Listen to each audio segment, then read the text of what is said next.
We're going to be talking for a long time. I heard you guys love speeches, so I've got about 90 minutes of prepared remarks here. I want to thank you all for being here. Especially, there we go. USA! USA! USA! USA! USA! So, I want to thank our guardians, our airmen, and everyone else for the warm reception in a very, very cold place. I think it's probably the coldest place I've ever been, but you guys managed to do a great job despite the weather. I want to bring a message for President Trump. He's grateful for your service, grateful for what you do up here, and just wanted me to tell you that he's proud of you and he thinks about you. And of course, the same is true for everybody that's flanking me up here. We're thrilled to be here because the mission that you guys do is so important for the United States. It's important for our national security. And today, everybody that I met to a person was professional, was kind, was knowledgeable, and was dedicated to our country. You're a great credit to the United States of America, even though you are very, very far from home.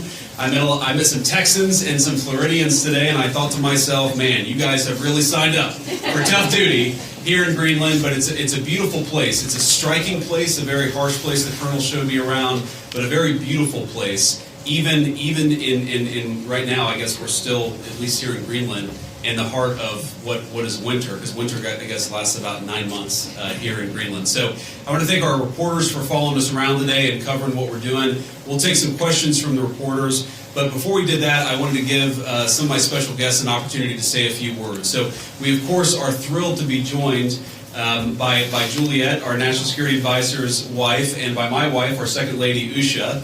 And flanking me here on my left is Chris Wright, our Secretary of Energy, Mike Walter, National Security Advisor, and my dear friend Senator Mike Lee from the great state of Utah, who I joked earlier, I told Mike I'd give him a ride to Utah, and we ended up in Greenland. But I want to, because each of them care about this territory and care about the mission of the American military here in Greenland, for various reasons, touching each of the areas that they focus on, I thought it would be worth hearing from each of them for a little while. So, Chris, if you would say a few words about the importance of energy. Thanks, Chris. Here we are.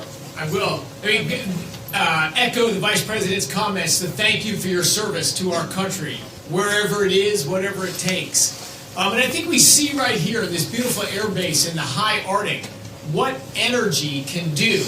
We can make a tough high Arctic environment a beautiful place to live, a comfortable place to live, all sorts of scientific instrumentation, military mission to monitor what's going on in the world. None of this was possible not long ago.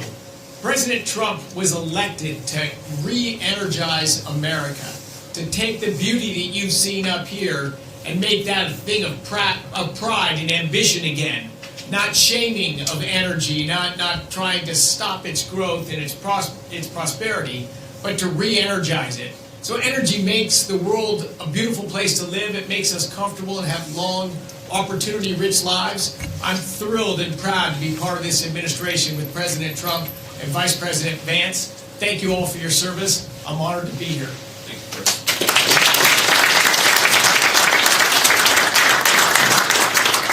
I guess when we flew in, it did look a little bit like Utah in the wintertime. Only there are substantial portions of this land that are always covered in ice, and it doesn't change. I really enjoyed talking to a number of you a little while ago as you were telling me that when you're deployed here for a year without your family, without your spouse, without your children. That is emblematic of so many of the sacrifices that so many of our armed services personnel make. And my conversations with our airmen and guardians this afternoon reminded me of the fact that the American people are indeed in good hands. They're in your hands. What you do here makes us safer. And when we're going about our business, our day-to-day lives at home, we don't have to worry about the things that you worry about because you're doing it for us. Thank you so much for that. And I look forward to learning more about what you do here and about the future of the United States and its interaction with this amazing land in this part of the world. Thank you.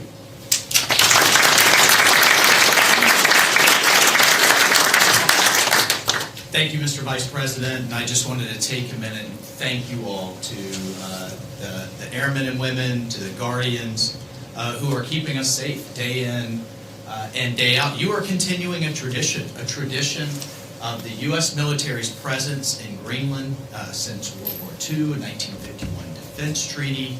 And President Trump is absolutely serious with the Vice President and with his team about the Arctic and the security that the Arctic brings and that you bring to the Western Hemisphere. This is about shipping lanes, this is about energy, this is about fisheries, and of course it's about your mission, which is keeping us safe and monitoring space, monitoring our adversaries, and making sure the American people can sleep safely in their homes day in and day out. So thank you for roughing it.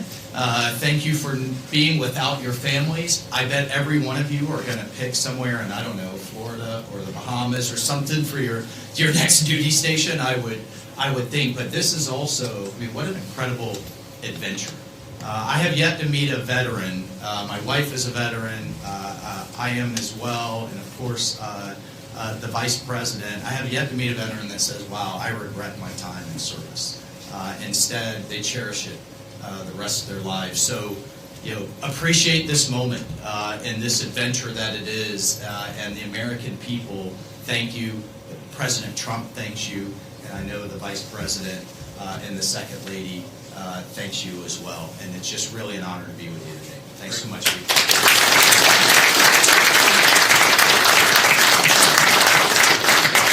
So thank you, Mike. And let me say just a couple of other things, and then we'll take some questions from the reporters. So, number one, I think a lot of Americans wonder, why does Greenland matter so much? Why does the mission of this base matter so much to the American people? And I learned a lot about that today myself. Of course, you can read about it in a book, but I saw it up close and personal. And if, God forbid, to my fellow Americans, if a missile was fired from an enemy country or an enemy submarine into the United States, it is the people here before us who would give notice to our brave men and women further south in the United States to let people know what was coming and, God willing, to try to shoot it down and prepare for it. That's one of the things that we do at installations like this. We know that Russia and China and other nations are taking an extraordinary interest in Arctic passageways and Arctic naval routes, and indeed in the minerals of the Arctic territories. We need to ensure that America is leading in the Arctic, because we know that if America doesn't, other nations will fill the gap where we fall behind. So what you guys do is so critically important. I think a lot of Americans, certainly I, didn't realize it fully until President Trump started talking about the importance of our Arctic mission, about building upon it, and ensuring that America can lead in the Arctic for the next generation. And now I want to talk about, of course, the interaction and what Denmark, I think, has done, and sometimes in partnership with us, but let's be honest, what Denmark over the last 20 years has failed to do in some cases, because we know that unfortunately this place, this base, the surrounding area is less secure than it was 30, 40 years ago, because some of our allies haven't kept up. As China and Russia have taken greater and greater interest in Greenland, in this base, in the activities of the brave Americans right here, we know that too often our allies in Europe have not kept pace. They haven't kept pace with military spending, and Denmark has not kept pace in devoting the resources necessary to keep this base, to keep our troops, and in my view, to keep the people of Greenland safe from a lot of very aggressive incursions from Russia, from China, and from other nations. Now, President Trump, as he says all the time, and as a lot of people recognize, is a president of peace. We want to have good relationships with everybody. That includes, even to the extent possible, the Chinese and the Russians. But part of having good relations is showing your strength when you have to. And unfortunately, the story of Greenland over the past 20 years when it comes to security is that we've underinvested in the infrastructure, we've underinvested in the security architecture, and we've underinvested in the brave men and women who are doing a very hard job, as Mike said, to keep all of us safe. That has to change. Now, when I pointed out a couple of weeks ago that in some ways, with all due respect to our Danish allies, they had not kept pace, there was a lot of criticism from Denmark, a lot of attacks at the Trump administration, at the president, at me, at others in our administration for saying the obvious, which is that Denmark hasn't done a good job at keeping Greenland safe. And One of the things I heard was, well, what about the many Danes who lost their lives in the War on Terror fighting alongside the United States? Well, look, we obviously honor the sacrifice of our Danish friends in the War on Terror 20 years ago, just as, for example, the French honor the sacrifice of Americans in Normandy 80 years ago. But recognizing that there are important security partnerships in the past does not mean that we can't have disagreements with allies in the present about how to preserve our shared security for the future. And that's what this is about. There is no amount of bullying, no amount of obfuscating, no amount of confusing the issue. Our message to Denmark is very simple. You have not done a good job by the people of Greenland. You have underinvested in the people of Greenland, and you have underinvested in the security architecture of this incredible, beautiful landmass filled with incredible people. That has to change. And because it hasn't changed, this is why President Trump's policy in Greenland is what it is. It's consistent with the first Trump administration, where you saw significant investments in Arctic security, and it will continue over the next 4 years under President Trump's leadership. And let me finally, before I kick it over to the media, make one comment about the people of Greenland. The colonel here, the base commander, who came here first as a second lieutenant, and I guess, Colonel, this is your second duty station here, and we're proud of you and proud of all of you guys who are serving and helping keep us safe. I heard a lot about the respect that our American troops show for the local Greenlandic population, the way that we make and create shelter for hunters and dog slitters, the way that we found ways to turn over traditional tribal land to some of the local populations in order to ensure that they're able to live in accordance with their values. We respect, as the President said in his State of the Union address, we respect the self-determination of Greenlanders. We believe in the self-determination of the population of the people of Greenland. And our argument is very simple. It is not with the people of Greenland, who I think are incredible and have an incredible opportunity here. Our argument really is with the leadership of Denmark, which is underinvested in Greenland and underinvested in its security architecture. That simply must change. It is the policy of the United States that will change, and I'm proud to be able to stand here with so many brave Americans to better understand the security mission and better understand what you guys do each and every day. For that, I'm grateful for your service. I'm even more grateful. I love you guys, I'm proud of you guys, and President Trump stands behind you and will for the remainder of his administration. Thank you all. God bless you.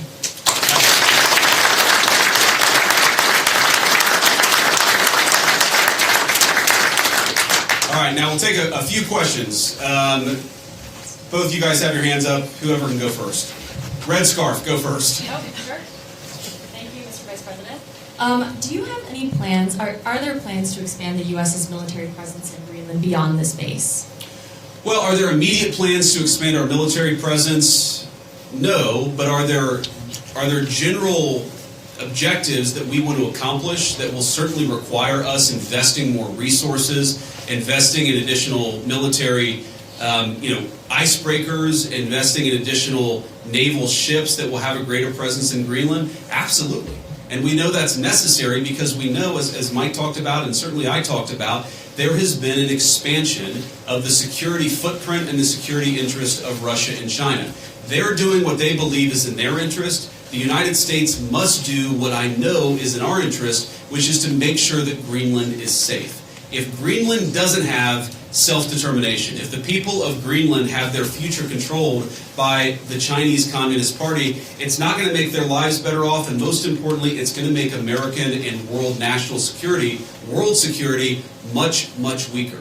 We in some ways need to wake up.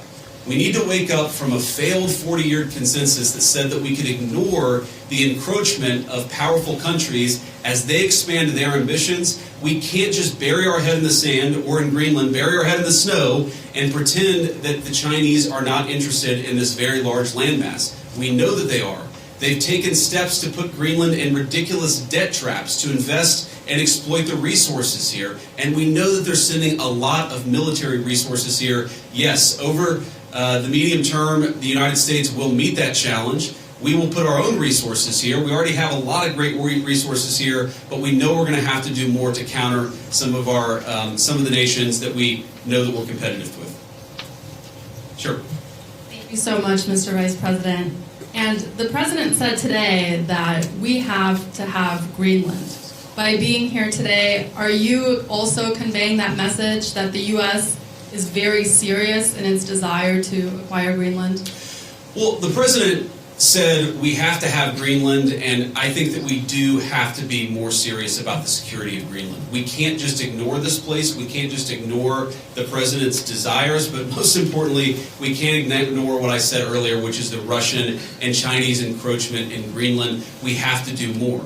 And what the President said in his State of the Union address, and he was very clear about this, is we respect the self-determination of the people of Greenland, but my argument again to them is I think that you'd be a lot better coming under the United States security umbrella than you have been under Denmark's security umbrella. Because what Denmark's security umbrella has meant is effectively they've passed it all off to brave Americans and hope that we would pick up the tab. We're simply saying to the people of Greenland, when the President says we've got to have Greenland, he's saying this island is not safe. A lot of people are interested in it. A lot of people are making a play. We know that America cares about the security of this island for the sake of the people of Greenland, but also for the sake of the national security interests of the United States of America. So our message is very simple. Yes, the people of Greenland are going to have self-determination. We hope that they choose to partner with the United States because we're the only nation on earth that will respect their sovereignty and respect their security, because their security is very much our security, as these brave Americans show.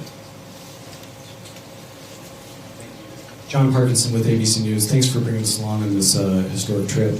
I wanted to ask you about last week's news with the Atlantic. We've had a couple questions on Greenland. I feel like you've answered that.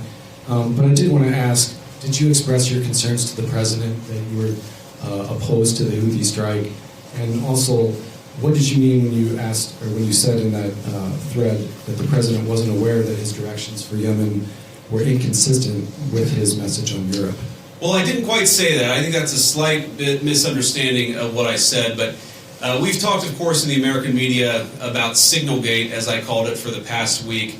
And here's what I told the President and the entire national security team, is that yes, it is in the interest of the United States of America to preserve navigation. Yes, it is in the interest of the United States to kill terrorists who are preventing navigation in the Red Sea, but we got to make sure that we do it right. We have to be careful. We have to make sure the timing is right. And of course, what that leak revealed, I think, is a private communication between the President's senior advisors about how best to prepare the American people for what we all thought we had to do, about the right timing of when we should do something, and of course, surfacing the strategic questions that we needed to decide and brief the President on so that he could ultimately make the decision about what we would do. What I saw in that signal chat, and of course what I've seen in the President's senior national security team, is that sometimes we all agree and sometimes we all disagree, but it's important that we all have an honest conversation amongst ourselves and with the President of the United States about what we think is the best interest of the national security of the United States of America. I support the President's decision to strike the Houthis. I always supported the President's decision to strike the Houthis, and I support the national security team having the argument about how best to serve the American people. Go ahead.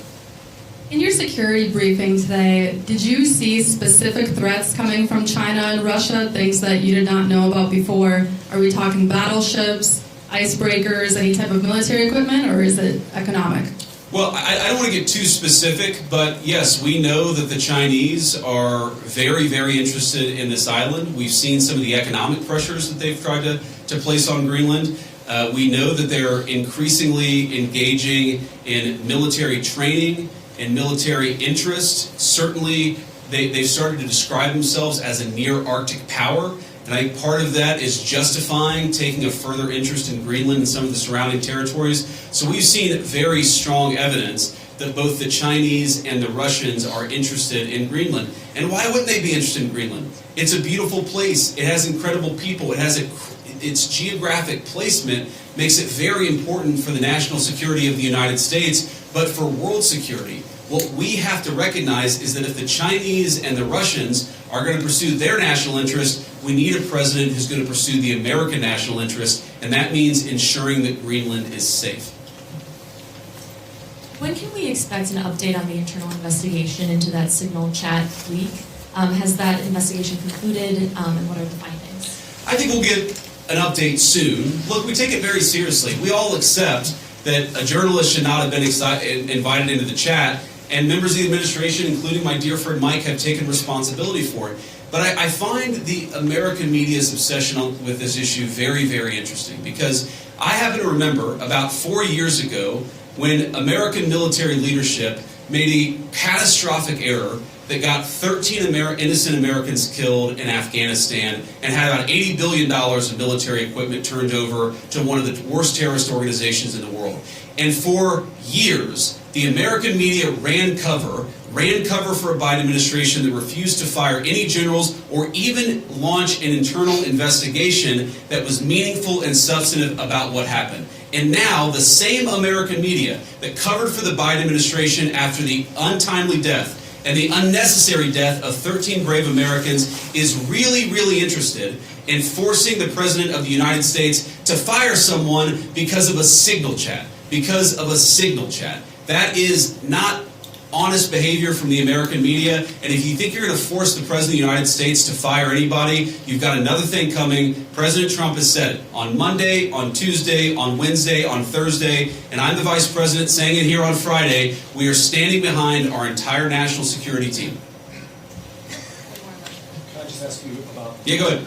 the tariffs? There's been some retaliation, some signals at least in the media that Canada's going to respond, some of these others are going to respond to the president's tariffs. What's your message for Americans that are going to see costs increase on auto manufacturing, new cars, that kind of thing? Is it Buy America, or what's the message going forward there?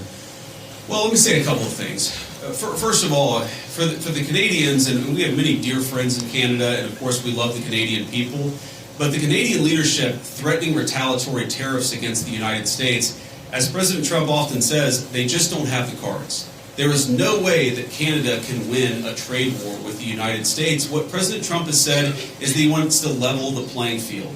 For decades, Canadian leadership has forced American farmers and American manufacturers to play by an unfair set of rules. All President Trump has said is that we're done playing by an unfair set of rules. If you're going to do something to our industries, then we're going to do something back to your industries. That's how you protect American manufacturing, and that's how you protect American jobs.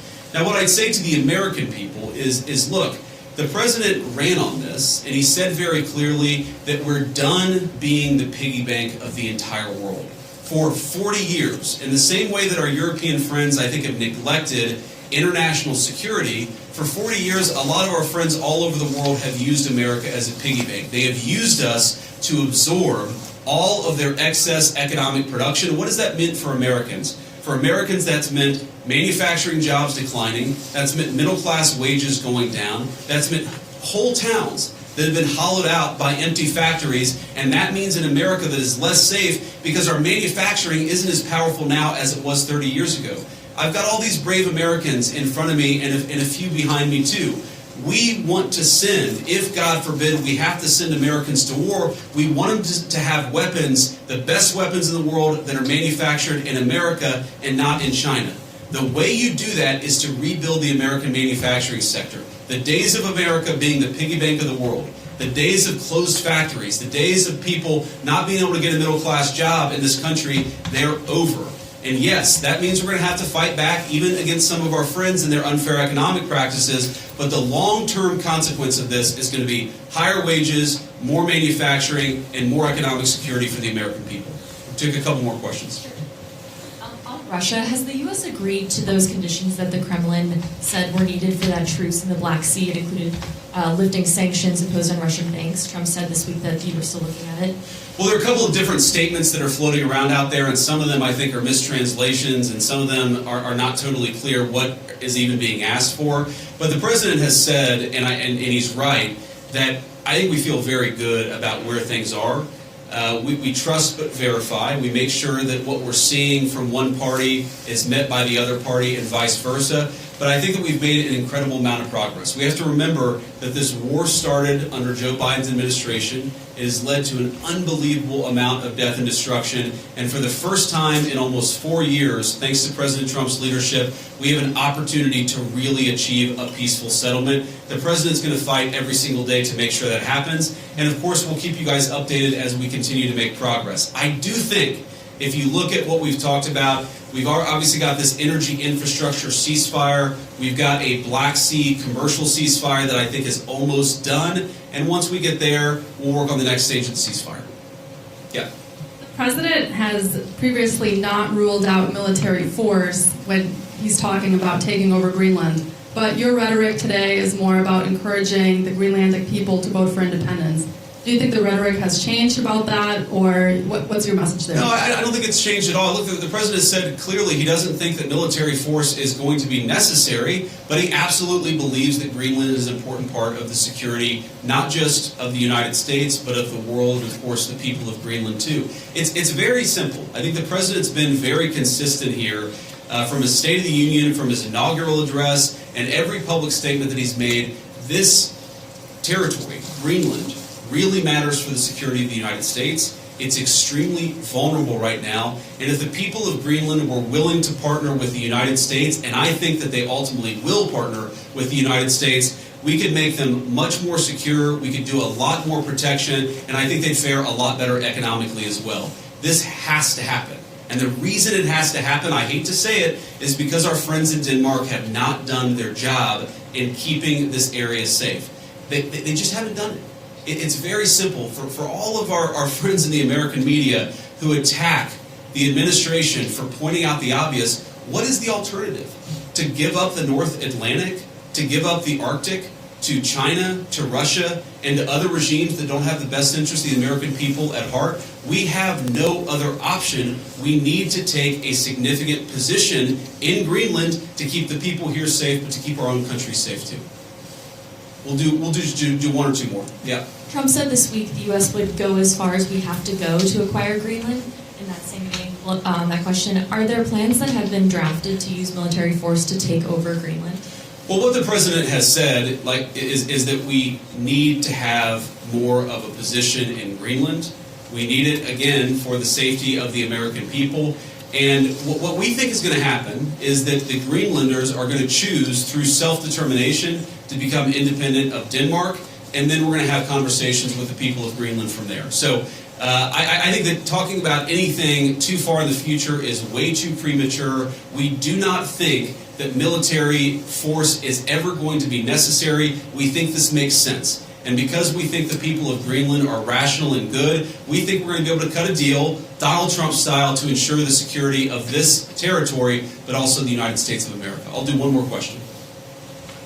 And you spoke about economic interests, how the U.S. could develop Greenland more economically. Could you speak a little bit more about that? I know Secretary Wright is here. Have you guys spoken about energy? Senator Lee is here as well. Just wondering what those discussions have been. No, my point actually is that other countries have explicitly gone after Greenland, and I think with a mind towards economic exploitation. Sometimes asking Greenland to get itself into terrible economic debt traps that would make the people of Greenland not self-determined and sovereign, but to mortgage their future to hostile foreign countries that don't have their best interests at heart. That is not what the United States of America wants to do. What we want to do is to protect the security of this territory because it matters for us and it matters for the people who live here. All right, guys, thank you all. And let me just say one more final word to the Guardians, the Airmen, the other service members gathered here. Thank you. From the bottom of my heart, it is incredible to be a vice president who has served just as our NSA, Mike Waltz, has served, to know the sacrifice that comes along with it, and to see that there are still incredible young Americans willing to put on the uniform and serve this country. You make America a better place, and you make an honor to serve as your vice president. God bless you guys. Thanks for having me.